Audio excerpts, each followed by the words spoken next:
we have recently shipped a feature that we're pretty excited about. It is bulk updates to inventory, and we're going to use this video to demonstrate how that works.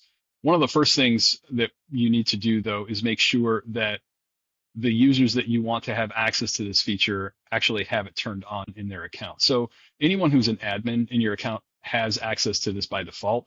Anyone who is not an admin will need to have this enabled for them. And so I'm going to go to an operations user here just to show you where it's at. You go to the user level settings, scroll down, and you see bulk inventory update.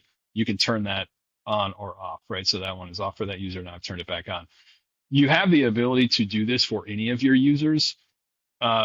What is dictated differently for each user type is the data elements that they are able to change in the bulk update. Admin users and operations users have a much larger subset of items on an inventory record that they can change in bulk, whereas a rep has a single thing that they can change. They can change location by bulk. So how this works is you would go into the inventory page, go into all inventory, and you'll notice here, so I'll just clear this out here. And you'll notice that this is basically just your all inventory page. Nothing is different.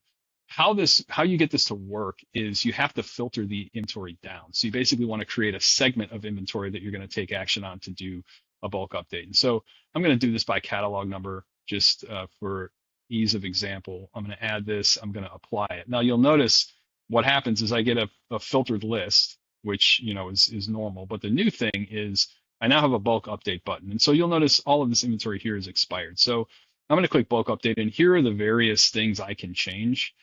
It shows me how many items are in my match, match my criteria. I can change, hold status, location, a variety of items. I'm going to change hold status, and I'm going to change, let's say, location. I can click all of them if I'd like, but typically you're going to be doing one or two or three of these at a time. I'm going to click next, and now what I have the ability to is decide what am I going to update in bulk. And so the hold status, I'm going to change it from whatever it is now. And so it doesn't matter if these have different hold statuses.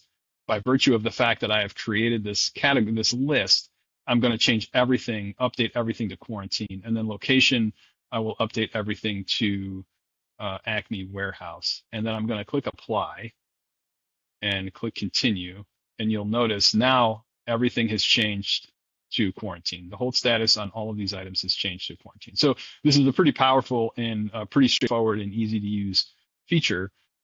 Just to sort of go back, let's say I get everything in, I want to change everything back to, ready for sale or inspection or what have you, click apply, and then it's going to basically bulk update those. Everything is now ready for sale. So it's a really powerful feature that, gives you a pretty quick and easy way to change multiple pieces of inventory at once. And so again, you have to filter the inventory down.